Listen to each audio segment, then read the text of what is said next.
चलो अनुच्छेद 96 तक देख चुके थे। जो इससे पहले जो 96 देखे थे उसमें से पद से हटाने का प्रावधान देखे थे ना। किसको किसको हटा सकते थे? तो लोकसभा अध्यक्ष को और उपाध्यक्ष को, वहां तक का हो गया था। चलो अब आते हैं अनुच्छेद क्रमांक 97। ठीक है। चलो अनुच्छेद जो 97 है इसके अंतर्गत देख लो क्या क्या बताया गया है। तो 97 जो है यह किससे किससे संबंधित है? तो ये चार व्यक्तियों से संबंधित होगा। अनुच्छेद जो 97 है जिसमें सबसे पहले लोकसभा राज्यसभा का क्या बता दो, सभापति के बारे में इसमें लिखा हुआ है। दूसरा उपसभापति, उसके बाद लोकसभा का अध्यक्ष, और उसके बाद लोकसभा का उपाध्यक्ष। तो ये चार व्यक्तियों के संबंध में क्या क्या चीज बताया गया है? तो इन सभी को लेके जो चर्चा किया गया है, तो इन सभी के वेतन के बारे में, किसके बारे में? वेतन है, या इसके अलावा भत्ता। ठीक है ना। तो वेतन भत्ता कितना होगा, किनका किनका बता दो। सभापति, उपसभापति, अध्यक्ष और उपाध्यक्ष। इन सब का वेतन भत्ता की चर्चा किस अनुच्छेद में किया गया बोलेंगे तो 97 में किया गया है। और इनके वेतन का निर्धारण या वेतन भत्ता का निर्धारण सदैव कौन करता है बोलेंगे तो संसद। कौन करेगा? और संसद यदि निर्धारण नहीं किया है तो दूसरी अनुसूची, क्या बताओगे? दूसरी अनुसूची में जितना लिखा हुआ है उतना इनको वेतन दिया जाएगा। तो ये हो गया हमारा 97 जिसमें इन चारों के वेतन भत्ता की चर्चा है। समझ आ पा रहा है? और वेतन भत्तों का निर्धारण कौन करेगा बोलेंगे तो संसद करेगा। और निर्धारण नहीं किया है तो किस अनुसूची में लिखा गया होगा? दूसरी अनुसूची में जितना लिखा गया है उतना दिया जाएगा। समझ आ पा रहे हैं यहाँ तक? हाँ है ना। चलो अनुच्छेद 97 के बाद अब आते हैं हम लोग अनुच्छेद 98 में। अनुच्छेद 98। ठीक है।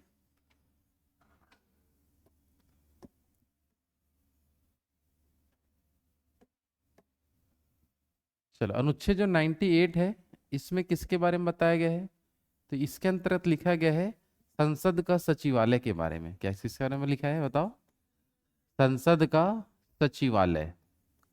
सचिवालय, सचिवालय मतलब जो ऑफिशियल वर्क जो होता है संसद का वो कहाँ होता है पूरा बता दो, सचिवालय में। ठीक है। तो क्वेश्चन सिर्फ यहीं से आता है कि संसद का एक सचिवालय होगा। किस अनुच्छेद के तहत बता दो? अनुच्छेद 98 के तहत होगा। ठीक है। और ये बताया गया है कि प्रत्येक सदन का पृथक पृथक सचिवालय होगा। जैसे कि लोकसभा का अलग सचिवालय होगा। लोकसभा का क्या होगा जल्दी बताओ? अलग सचिवालय होगा जहां दिन प्रतिदिन का वहां ऑफिशियल काम होगा। ठीक है ना। और राज्यसभा का अलग सचिवालय होगा। ठीक है ना। राज्यसभा का क्या होगा? अलग सचिवालय होता है। समझ आ पा रहे हैं यहाँ तक? हाँ है ना। और जो संसद का जो सचिवालय होता है उसका अगर हम बात करें, सबसे बड़ा जो सचिव होता है, मतलब संसद का जो सचिवालय होगा, अलग अलग सचिवालय होगा लेकिन दोनों का हेड एक जन होता है जिसको हम संसद का सचिवालय बोलेंगे। समझ आप? सॉरी, संसद के सचिवालय का क्या बोलते हैं? सचिव बोलते हैं। क्या बोलते हैं? सचिव। तो ये जो सचिव होता है ये जो भी ये संसद के सचिवालय का जो सचिव बनता है वो एक आईएएस ऑफिसर होता है। क्या होता है जल्दी बता दो? आईएएस ऑफिसर होता है। और उस पद को हम बोलते हैं कैबिनेट सचिव। क्या बोलते हैं जल्दी बताओ? कैबिनेट सचिव के नाम से जानते हैं। आ रहे हैं यहाँ तक समझ में? तो ये चीज भी ध्यान रखना है कि संसद के सचिवालय का जो सचिव होता है उसे हम क्या बोलते हैं? कैबिनेट सचिव होता है। जो आईएएस ऑफिसर के अंतर्गत सबसे बड़ा हम पद मानते हैं। जो कौन सा होता है बता दो? कैबिनेट सचिव का पद सबसे बड़ा पद होता है आईएएस के अंदर। यहाँ तक समझ में आ रहा है ना। और सचिवालय का काम क्या होता है अगर हम बात करें, संसद का जो सचिवालय क्या होता है, तो सभी प्रकार की जो योजनाएं होती है, सभी प्रकार की क्या बता दो? योजनाएं। तो सभी प्रकार की जो योजनाएं होती है ये कौन बनाता है बोलेंगे? क्या बताओगे? तो संसद का सचिवालय ही क्या बनाता है? योजना वगैरह भी तैयार करता है देश के लिए, नागरिकों के लिए योजना भी ये बनाता है। तो इतना पॉइंट याद रखना है 98 में। समझ आ पा रहा है सबको? क्या क्या याद रखना है जल्दी बताओ? 98 के तहत संसद का क्या होगा? सचिवालय। संसद के सचिवालय का प्रमुख कौन होता है? कैबिनेट सचिव। ठीक है। और इसका काम क्या होता है? योजनाओं का निर्माण करना, ये भी ठीक है ना। और लोकसभा के लिए अलग सचिवालय होता है, राज्यसभा के लिए अलग सचिवालय, आपको याद रखना है। क्लियर यहाँ तक सबका? हाँ है ना। चलो, तो ये हो गया 98 के अंतर्गत जो भी महत्वपूर्ण बातें थे उसके बारे में। क्लियर यहाँ तक? चलो 98 के बाद देखते हैं 99, अनुच्छेद क्रमांक 99।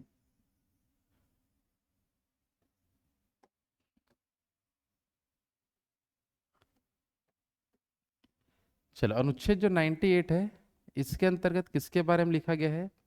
तो ये जो है, जैसे संसद के जो सदस्य होते हैं उनके संबंध में है। संसद के क्या बता दो? सदस्य। और संसद के सदस्य को ही हम क्या बोलते हैं? सांसद। क्या बोलते हैं? सांसद। ठीक है। तो अनुच्छेद 98 के तहत संसद के जो सदस्य होते हैं वो, उनको लेके क्या चीज के बारे में चर्चा किया गया है? तो इनके शपथ को लेके चर्चा है। किसको लेके? चलते चलते बता दो। शपथ। आ रहा बात समझ में? तो शपथ के बारे में संसद के सदस्य लोगों को जो शपथ कौन दिलाता है इसके बारे में किस आर्टिकल में लिखा है? जल्दी बता दो।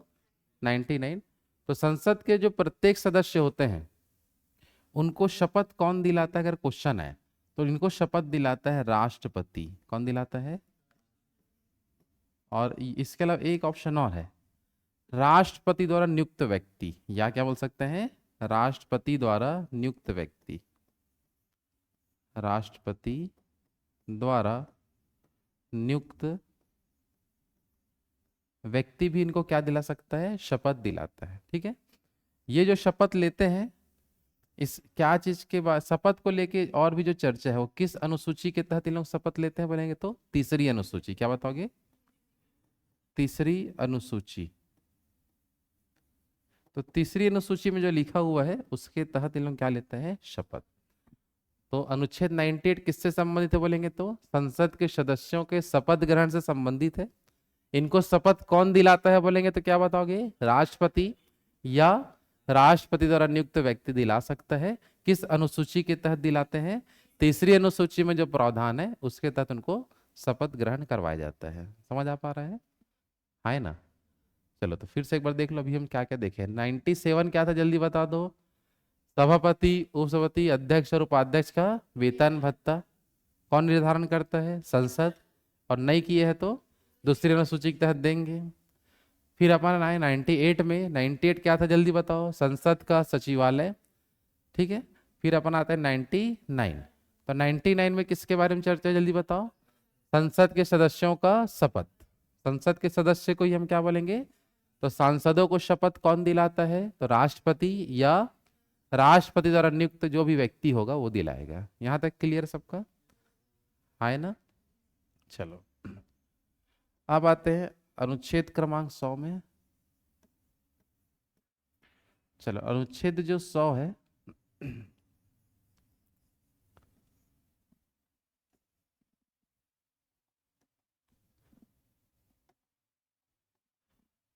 चलो, अनुच्छेद जो 100 का संबंध हम किससे है अगर बात करेंगे तो अनुच्छेद 100 में लिखा हुआ है सबसे पहला चीज, इसमें चर्चा किया गया है निर्णायक मत का। किसकी चर्चा? जल्दी बता दो।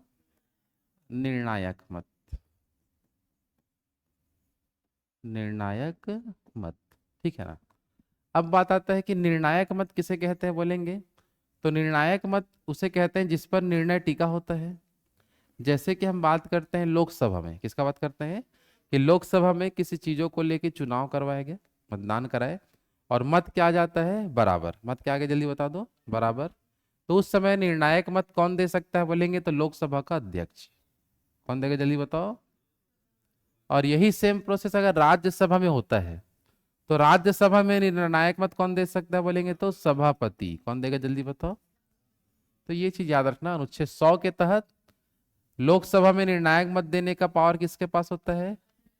लोकसभा का अध्यक्ष को। और राज्यसभा में किसके पास होता है? सभापति के पास होता है। हाँ? सदस्य के रूप में नहीं देते हैं। अध्यक्ष और सभापति के रूप में निर्णायक मत बस दे सकते हैं। नॉर्मल मतदान लोग नहीं कर सकते हैं, इतना यहाँ ध्यान रखना है। समझ आ पा रहा है? यहाँ तक क्लियर है? और इसी अनुच्छेद 100 में ही और किसके बारे में बताया गया है?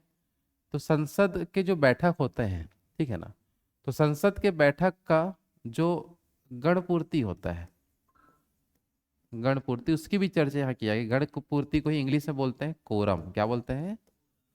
कोरम के नाम से जानते हैं। तो अनुच्छेद 100 में ही किसकी चर्चा देखने मिला? निर्णायक मत का। और अनुच्छेद 100 में ही किसकी चर्चा किया गया है? संसद का जो बैठक होगा जो दोनों सदनों में, तो उनमें कोरम या गणपूर्ति के बारे में होता है। कोरम या गणपूर्ति किसे कहते हैं? तो ये एक होता है न्यूनतम संख्या। क्या होता है? न्यूनतम संख्या। और ये न्यूनतम संख्या वह संख्या होता है अगर उतने लोग आ जाएंगे तब बैठक चालू होगा। समझ आ पा रहा है?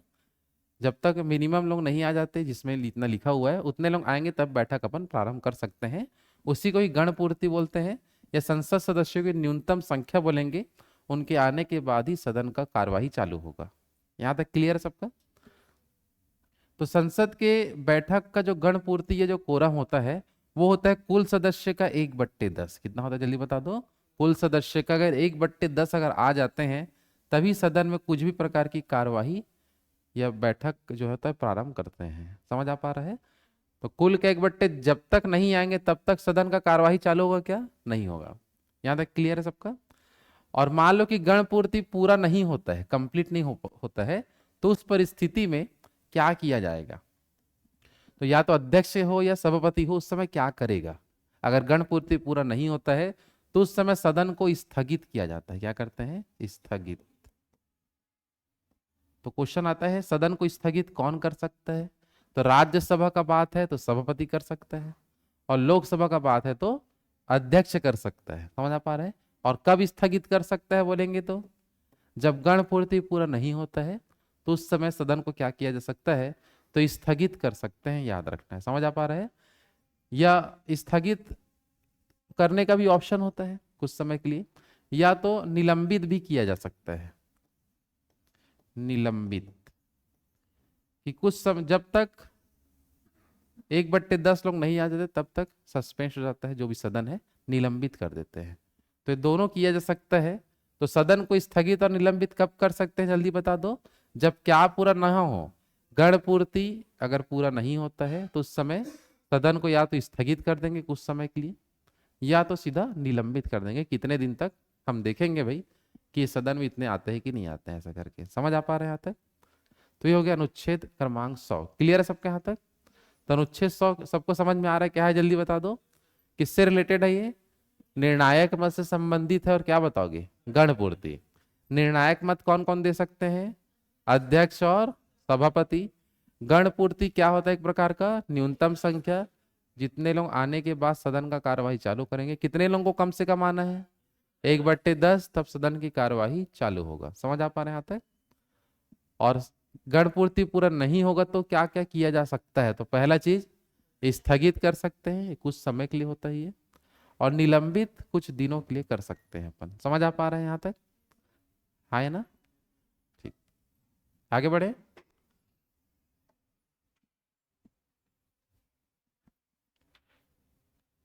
चलो अब आते हैं अनुच्छेद 100। क्लियर है सबका? चलो अनुच्छेद 100 के बाद आगे बढ़ते हैं हम लोग अनुच्छेद क्रमांक 101। ठीक है?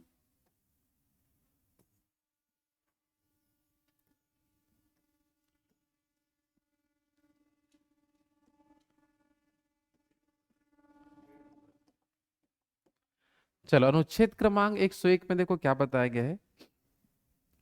इसमें बताया गया है कि जैसे कि कोई संसद का सदस्य है,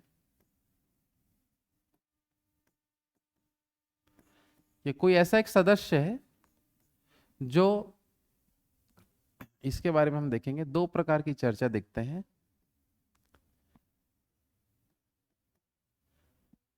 बातें ना करें। जैसे कोई सदस्य है, कोई मेंबर है, ठीक है ना, अगर ये मेंबर लोकसभा में और राज्यसभा में दोनों सदनों में अगर चुना जाता है तो उस परिस्थिति में क्या होगा? जैसे मान लो लोकसभा का चुनाव लड़ा, जीत गया, और कहीं यार राज्यसभा का सदस्य लोकसभा का फिर चुनाव लड़ गया, वहां भी जीत, मतलब एक साथ दोनों सदन का सदस्य बन गए हैं। तो उस परिस्थिति में क्या होगा, ऐसा अनुच्छेद 101 में बताया गया है। तो याद रखना कि जो व्यक्ति दोनों सदनों का सदस्य चुन लिया जाता है तो उसका एक या दूसरे सदन के स्थान को वो रिक्त करना होगा। या तो वो राज्यसभा से अपना पद को रिक्त कर देगा, या तो राज्यसभा से अपने पद को क्या करेगा, रिक्त करेगा। तो दोनों में से किसी भी एक सदन को क्या करना होगा, रिक्त, किसी भी एक सदन से अपने पद को रिक्त करना होगा। अनुच्छेद किसके तहत, 101 के तहत। एक साथ दोनों सदन का सदस्य नहीं रह सकता, इस चीज को याद रखना है। समझ आ पा रहा है? आए ना, जल्दी बताओ। दूसरा कंडीशन और क्या आ सकता है, जैसे कि दूसरा कंडीशन ये है कि संसद के किसी भी सदन का सदस्य है, किसी भी सदन का मतलब या लोकसभा का या तो राज्यसभा का, और उसी स्थिति में वो विधानमंडल के किसी भी सदन का सदस्य है। विधानमंडल, विधानमंडल, तो उस परिस्थिति में भी क्या होगा, किसी भी एक सदन से अपने पद को रिक्त करना होगा। विधानमंडल के अंदर जैसे कि विधानसभा और विधान परिषद आते हैं, तो हो सकता है वो विधान सभा का सदस्य है और वो लोकसभा का भी चुना गया है, तो किसी भी एक पद को उसको क्या करना होगा, रिक्त हो करना होगा, त्याग पत्र उसको देना होगा। तो ये परिस्थिति आएगा, तो अनुच्छेद 101 में बताया गया है कि राज्यसभा और लोकसभा दोनों में अगर चुना जाता है तो भी किसी भी एक सदन के सदस्यता से रिक्ति देना होगा, त्याग पत्र देना होगा। दूसरा कंडीशन क्या आ सकता है, संसद का किसी भी एक सदन में चुना गया है और वो पहले कहाँ का सदस्य था, विधानमंडल का या विधानसभा का, तो किसी भी एक सदन से त्याग पत्र देना होगा, और विधानमंडल से ही देंगे त्याग पत्र।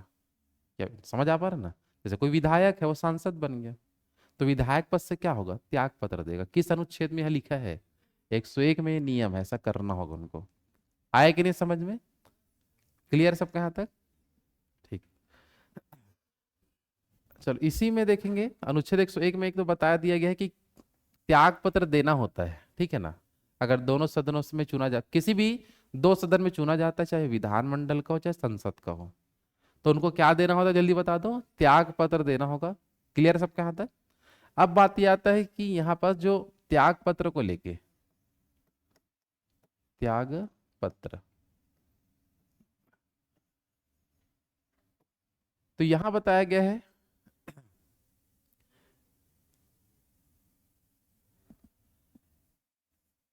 त्याग पत्र का, अगर हम बात करें तो त्याग पत्र को लेके कौन कौन किसको किसको त्याग पत्र दे सकता है। तो त्याग पत्र तो हम पहले ही देख चुके हैं क्या। अध्यक्ष किसको दे सकता है, उपाध्यक्ष को दे सकता है, ठीक है ना। और राज्यसभा का सभापति किसको दे सकता है, हाँ, उपसभापति को दे सकता है। पक्का? कौन बोला? सभापति जो होता है वो उपराष्ट्रपति होता है, तो वो राष्ट्रपति को देता है। समझ? उपसभापति भले सभापति को दे सकता है, वो राज्यसभा के अंदर। आ रहा है कि नहीं समझ में? तो कंफ्यूजन मत हो जाना कि सभापति उपसभापति को दे रहा है, ऐसा करके मत बोल देना। सभापति किसको देता है, राष्ट्रपति को देगा, क्योंकि वो क्या है, वो उपराष्ट्रपति होते हैं ना। समझ आ पा रहे हैं यहाँ तक? हाँ है ना। अच्छा याद रखना कि जब भी त्याग पत्र दिया जाता है तो उस समय एक चीज देखा जाता है कि अगर त्याग पत्र स्वेच्छा से दिया है, किससे दिया है जल्दी बता दो, स्वेच्छा से दिया हुआ है तभी उसको स्वीकार करेंगे। किसी के दबाव में अगर दिया है तो त्याग पत्र को स्वीकार नहीं किया जाता है। ये भी अनुच्छेद 101 में बताया गया है। समझ आ पा रहा है कि त्याग पत्र को स्वीकार कब किया जाएगा, जल्दी बताओ। जब वो स्वेच्छा से दिया है, किसी के दबाव में दिया होगा तो त्याग पत्र स्वीकार कभी नहीं होता है। आए बात समझ में? वो जांच करते हैं, एक कमिटी होता है जो जांच करता है त्याग पत्र देने के पश्चात कि वो स्वेच्छा से दिया है कि नहीं दिया है। समझ आ पा रहा है? तो वो स्वेच्छा दिखाएगा ना। ठीक है यहाँ तक। चलो इसके अलावा एक नियम और यहाँ पास देखेंगे, अनुच्छेद 101 में ही लिखा है। स्वेच्छा वाला सबको क्लियर है कि त्याग पत्र स्वेच्छा से देंगे तभी उसको स्वीकार करेंगे। समझ आ पा रहा है? दूसरा चीज के अंदर और बताया गया कि कोई व्यक्ति, कोई सदस्य अगर 60 दिन तक अनुपस्थित रहता है बिना अनुमति के सदन में, तो उनका जो पद जो है वो रिक्त हो जाता है। पद क्या हो जाएगा, रिक्त। तो कितना दिन तक एब्सेंट रहने पर, 60 दिन तक बिना परमिशन से यदि सदन में नहीं आता है संसद के, ठीक है ना, तो उनके पद को क्या मान लेंगे, रिक्त माना जाएगा। ये भी याद रखना है। समझ आ पा रहा है कि नहीं? क्लियर यहाँ तक सबका? चलो, तो 101 में देखो क्या क्या बताया गया है, सिंपल देख लो। तो 101 में बताया गया है कि दो सदन का सदस्य चुने जाने पर किसी एक जगह त्याग पत्र देगा, और त्याग पत्र अगर स्वेच्छा से दिया है तो ही स्वीकार होगा। समझ आ पा रहा है? हाँ, है ना? इसके अलावा और क्या बताया गया है कि 60 दिन तक अगर अनुपस्थित रहता है तो उनका जो पद क्या का घोषित कर देंगे। तो पद क्या घोषित करेंगे बता दो? रिक्त घोषित कर दिया जाएगा। क्लियर है तक सबका? आगे बढ़े। चलो, एक बार रिवीजन कर लो फिर आगे बढ़ते हैं। 97 सबको याद रहेगा? 97 में क्या बताया गया? वेतन भत्ता के बारे में, इन सभी लोगों के संबंध में। फिर देखे थे 98 में क्या है? संसद का सचिवालय के बारे में। 99 क्या देखे थे? संसद के सदस्यों का शपथ ग्रहण को लेकर चर्चा है। 99 के बाद क्या देखेंगे? 100 में क्या है? निर्णायक मत की चर्चा है और गणपूर्ति की चर्चा है कि इसके संबंध में क्या लिखा हुआ है। फिर देखें 101 में क्या है, जल्दी बता दो। किसी भी दो सदन का सदस्य चुने जाने पर एक सदन से क्या देना होगा? त्याग पत्र। तो यहां तो स्वेच्छा से त्याग पत्र देगा कहीं भी एक सदन से, लेकिन ऐसा जब होता है तो विधानमंडल से ही त्याग पत्र देते हैं। आए बस समझ में? चलो, चलो इसके बाद नेक्स्ट आता है हमारा अनुच्छेद क्रमांक 102। अनुच्छेद 102।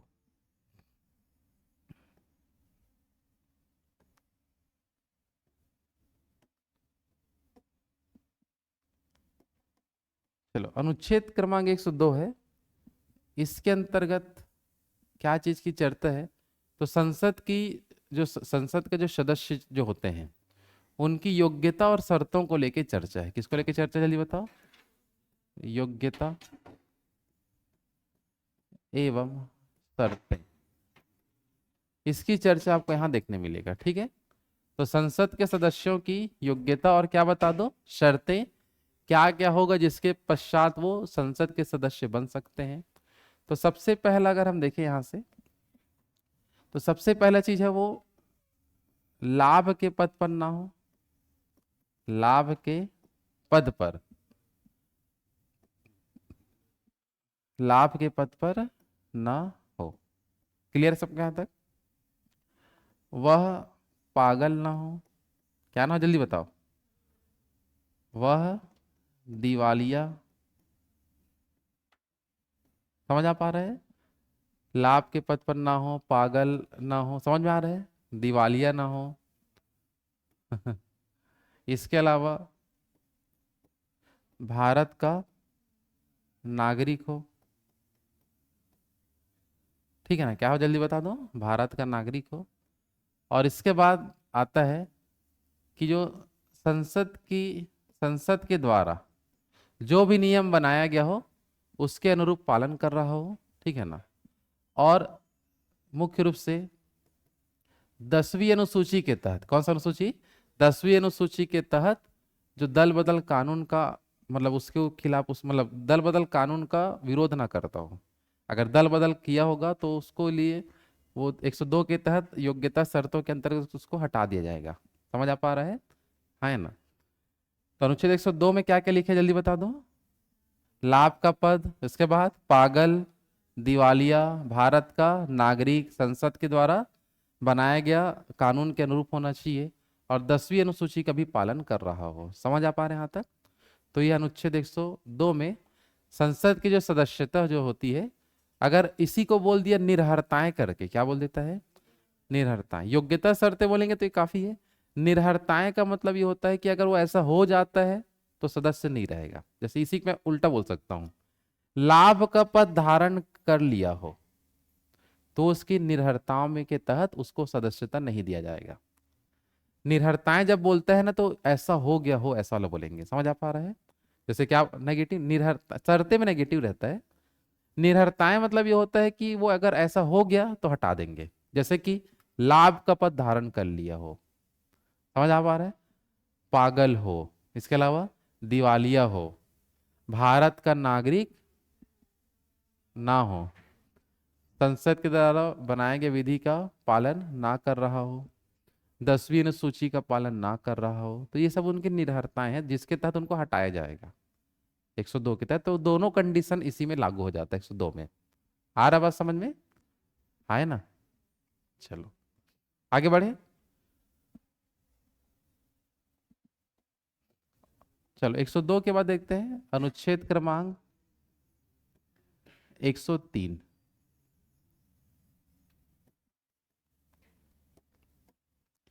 चलो अनुच्छेद जो 103 है, इसमें देखो किसकी चर्चा की गई है 103 के तहत। तो इसमें संसद के जो सदस्य हैं उनका, जैसे इससे पहले हम निर्भरताएं देखे हैं,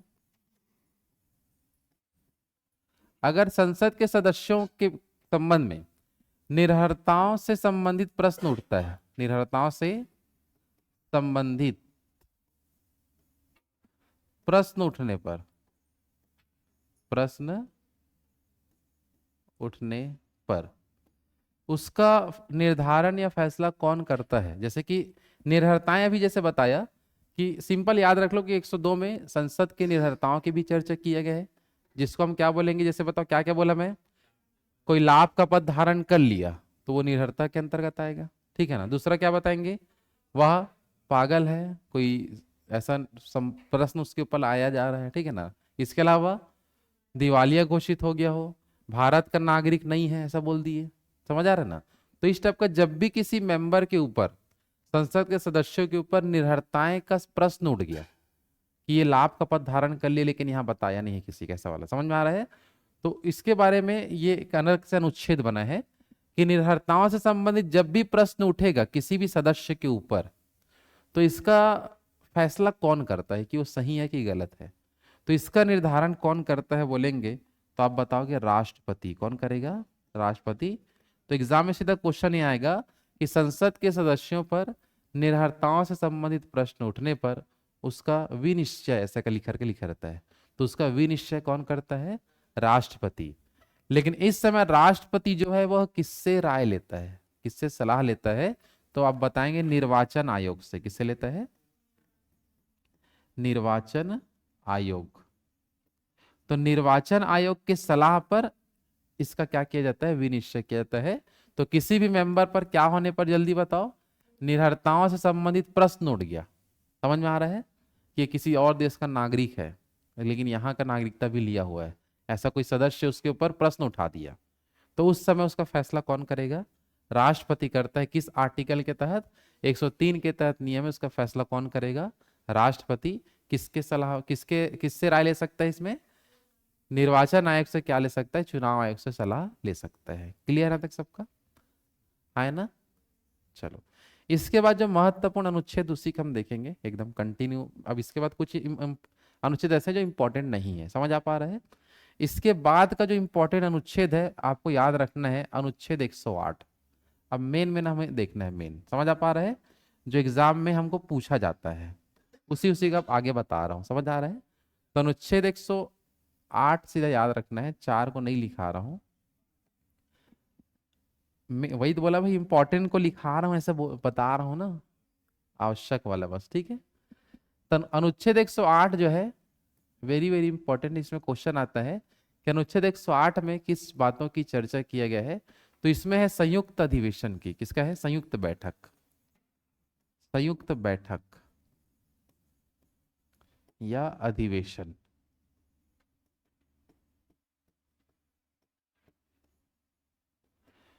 तो संसद का जो संयुक्त बैठक है या अधिवेशन है, इसकी जो चर्चा है किस आर्टिकल में किया गया, जल्दी बता दो, 108 में। किस में किया गया है, अनुच्छेद 108 में किया गया है। आ रहा है कि नहीं समझ में, है ना।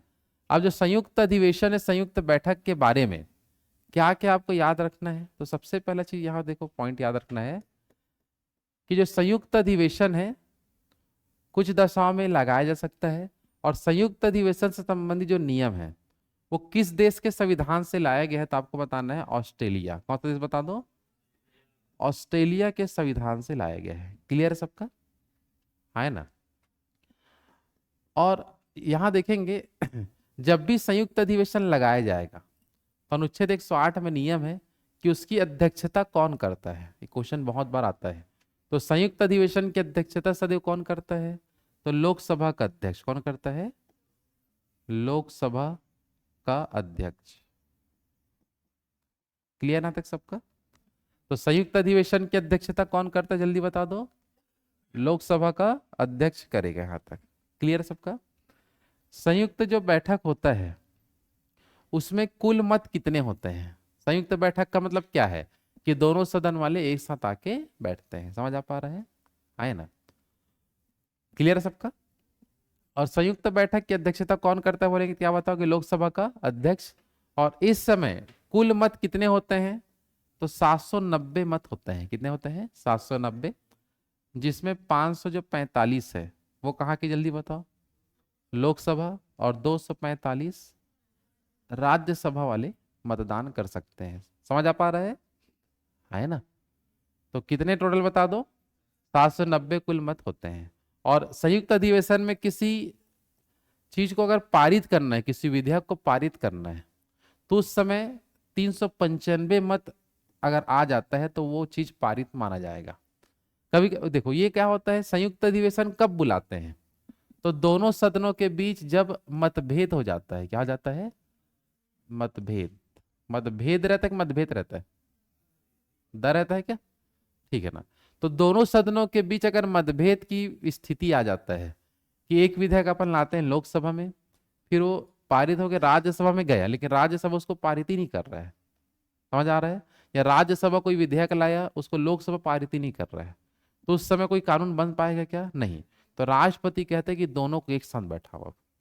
अब उसमें या तो पारित होगा या पारित नहीं होगा। सिंपल सी बात है। समझ आ पा रहा है कि अलग अलग पारित करवाने से क्या हो रहा था? एक पारित कर रहा था, दूसरा नहीं कर रहा था, या दूसरा कर रहा था, पहला नहीं कर रहा है। तो दोनों को साथ में बैठाएंगे तो कोई ना कोई एक रिजल्ट तो जरूर आएगा। या तो पारित होगा या तो पारित नहीं होगा। समझ आ पा रहा है ना? तो जब भी दोनों सदनों के बीच क्या आ जाता है, मतभेद की स्थिति पैदा हो जाता है, तो उस समय राष्ट्रपति, क्या बता दो? राष्ट्रपति। राष्ट्रपति कौन सी बैठक बुलाता है, जल्दी बताओ?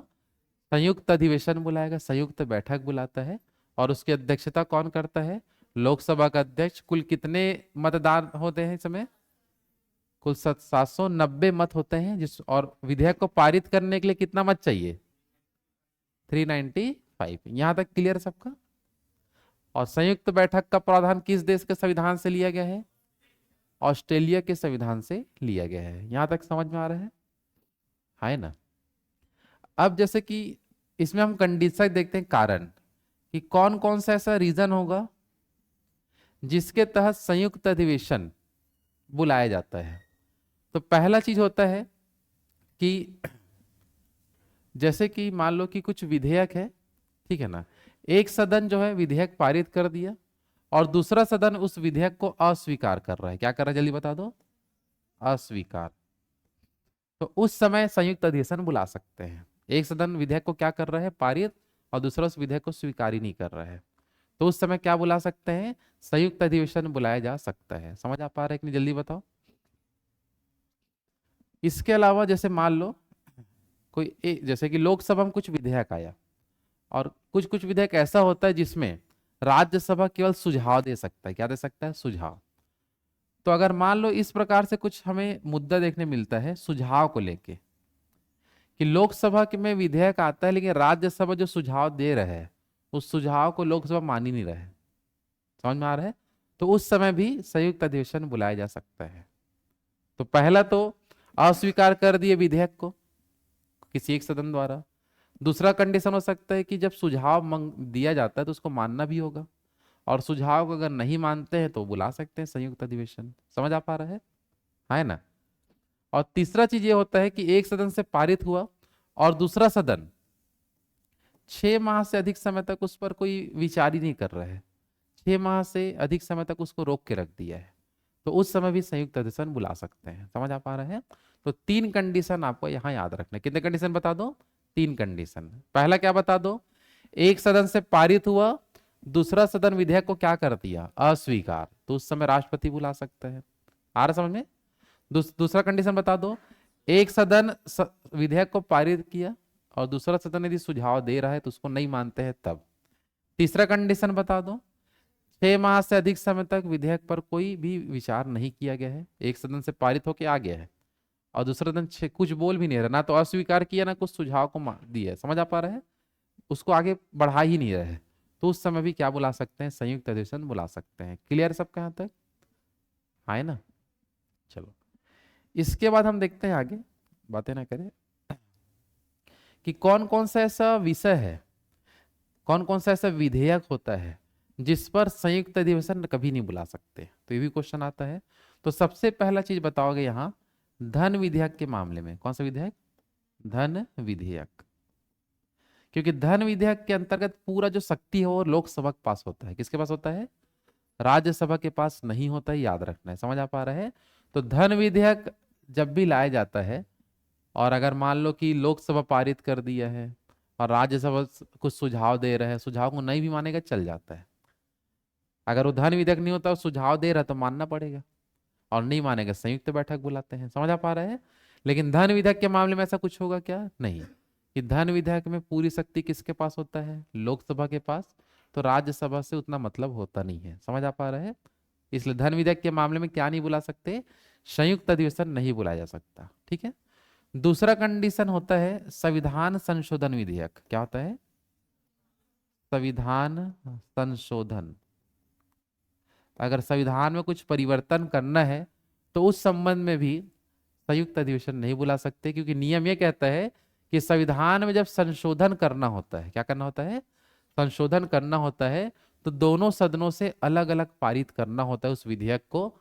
और ऐसा चीज लिखा है 368 में। किसमें लिखा है जल्दी बता दो? 368 में लिखा है कि दोनों सदनों से जब पारित होगा तभी संविधान में संशोधन होगा। लेकिन संयुक्त अधिवेशन का मतलब ये होता है कि दोनों सदन को एक साथ बुला के पारित करवाते हैं। लेकिन संशोधन वाला नियम क्या होता है? कि अलग अलग पारित होना है। क्या होना है? और यहाँ क्या हो गए हैं? एक साथ बैठ गए हैं। आए बात समझ में? है ना? तो इस चीज को भी यहाँ ध्यान रखना है। क्लियर है सबका? है ना? तीसरा चीज ये होता है कि अगर हम राष्ट्रपति पर लाते हैं महाभियोग। क्या लाते हैं जल्दी बता दो? महाभियोग। राष्ट्रपति का महाभियोग पढ़े हो ना? तो उस कंडीशन में भी संयुक्त अधिवेशन नहीं बुला सकते हैं। या ये बोल सकते हैं कि ऐसा जो जो पद है संवैधानिक रूप से जिन पर हम महाभियोग ला सकते हैं, तो महाभियोग संबंधी कोई भी विधेयक हो, क्या बोला मैं? महाभियोग संबंधी कोई भी विधेयक हो, उस पर संयुक्त अधिवेशन कभी नहीं आएगा। समझ में आ रहा है? पद से हटाने वाला। क्लियर है कि नहीं जल्दी बताओ? तो उस समय दोनों सदनों से पारित करना होता है। क्लियर सबका? तो ये चीज आपको ध्यान रखना है। आ रहा है बात समझ में सबको?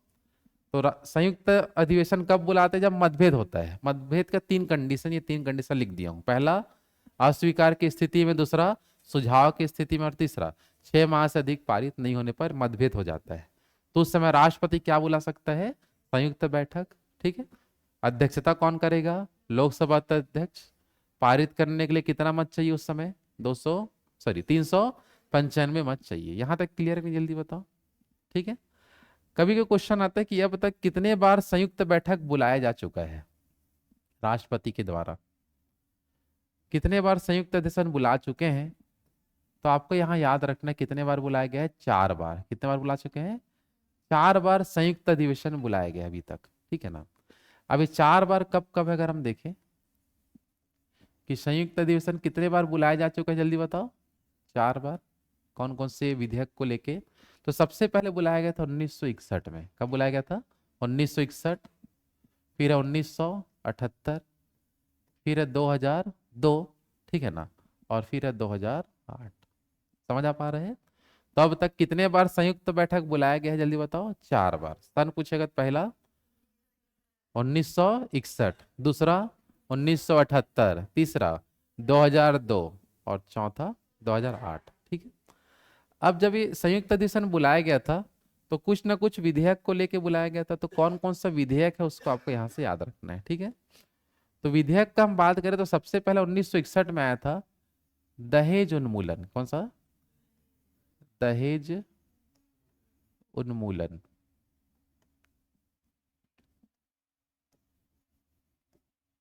दहेज उन्मूलन से संबंधित विधेयक आया था, उसको लेके संयुक्त अधिवेशन बुलाया गया था। समझ आ पा रहे हैं? इसके बाद 78 में आया था इस समय बैंकिंग सुधार विधेयक। कौन सा आया था? बैंकिंग सुधार। ठीक है। तीसरा 2002 के समय जो एक आया था, जिसमें से एक था आपका पोटा एक्ट। कौन सा एक्ट था? वही आतंकवादी से संबंधित था, ये आतंकवादी वाला था ये। ठीक है ना? आ रहा समझ में? प्रिवेंशन, क्या था? प्रिवेंशन ऑफ टेररिज्म एक्ट करके था ये। समझ में आ रहा है? तो पोटा एक्ट बोलते थे। ठीक है ना? और 2008 में जो आया था वो था आपका महिला प्रतिनिधित्व वाला था। कौन सा था बताओ? महिला प्रतिनिधित्व करके कुछ एक्ट आया था, कुछ अधिनियम आया था, उसको लेके था ये, ठीक है ना। कितना परसेंट? महिला प्रतिनिधित्व वाला, ठीक है ना। तो ये इसमें से देखो, इसमें से 4 बार तो आया था, उसमें से दहेज उन्मूलन वाला पारित हो गया, ये भी पारित हो गया, तो ये भी पारित हो गया, तो ये वाला पारित नहीं हुआ था। भाई पारित होने के लिए कितना मत चाहिए? 395। तो 4 बार संयुक्त अधिवेशन बुलाया गया, जिसमें से 3 बार के भी जो विधेयक है वो पारित हुआ था, और 1 बार नहीं हुआ था। वो कौन सा नंबर का था? महिला प्रतिनिधित्व वाला जो विधेयक था वो पारित नहीं हुआ था। आ रहा बात समझ में? आया ना? जल्दी बताओ। और अगर मान लो कि यहां बस भी ये भी कंडीशन आ सकता है कि संयुक्त बैठक जब बुलाए और मतदान हम जब कराते हैं और मत अगर बराबर आ गया, मत क्या आ गया? बराबर, तो उस समय निर्णायक मत कौन देगा? राष्ट्रपति नहीं भाई। इस समय कौन बैठक की अध्यक्षता कर रहा है? लोकसभा का अध्यक्ष वहां अध्यक्षता कर रहा है, तो वही निर्णायक मत दे सकता है। ये भी ध्यान रखना। समझ आ पा रहा है? तो संयुक्त बैठक जब भी हम बुलाते हैं और मत यदि क्या हो जाता है? बराबर, तो उस समय निर्णायक मत कौन दे सकता है? तो लोकसभा का अध्यक्ष दे सकता है। इतना आपको याद रखना है। क्लियर है सबके यहाँ तक? हाँ है ना? चलो तो आज यहीं तक करते हैं, अनुच्छेद 108 तक आप देख लेना। क्लियर है कि नहीं? जल्दी बताओ, बन जाएगा? तो एक बार आज जितना भी किया एक बार रिवीजन कर लो जल्दी से, कौन कौन सा आर्टिकल हम पढ़े हैं। तो सबसे पहले देखें 97, याद रहेगा सबको? 97 क्या था? तो इन चारों के बारे में क्या था? वेतन भत्ता। 98 में संसद का सचिवालय। 99 में संसद सदस्यों का शपथ ग्रहण की चर्चा है। 100 में किस में है? निर्णायक मत और गणपूर्ति की चर्चा किया गया है। 101 में कोई भी एक सदस्य, दोनों सदनों का सदस्य चुना जाता है तो कहीं एक से क्या देगा? वो त्याग पत्र देते हैं, ठीक है ना। त्याग पत्र सदैव क्या होना चाहिए? स्वेच्छा से देंगे तो ही स्वीकार होगा। कितने दिन तक ना आने पर सदस्यता निरस्त? 60 दिन तक, ठीक है। 102 में क्या देखे? योग्यता शर्तें। अगर योग्यता शर्तें नहीं है तो इसी को अलग रूप में देता है निर्हरताएं। क्या देता है? निर्हरताएं। अगर ऐसा हो गया तो हट गया, ऐसा वाला। समझ में आ रहा है? हो गया ऐसा तो हट गया। लाभ का पद धारण कर लिया मतलब हट गया। समझ में आ रहा है? पागल हो गया तो हट गया। समझ? दिवालिया घोषित हो गया मतलब हट गया सदन। तो जब भी निर्हरताएं संबंधी प्रश्न उठता है तो उसका निर्धारण कौन करता है? राष्ट्रपति। कौन करता है? किससे सलाह लेके? निर्वाचन आयोग। फिर 108 सबको क्लियर है? किससे संबंधित था? संयुक्त अधिवेशन। तो संयुक्त अधिवेशन को लेके जितना पॉइंट बताया हूं उतना ही आपको याद रखना है। क्यों बुलाया जाता है तो ये बताओगे, कब कब नहीं बुला सकते तो ये 3 आपको बताना है। समझ आ पा रहा है? कितने बार अब तक बुलाया गया है?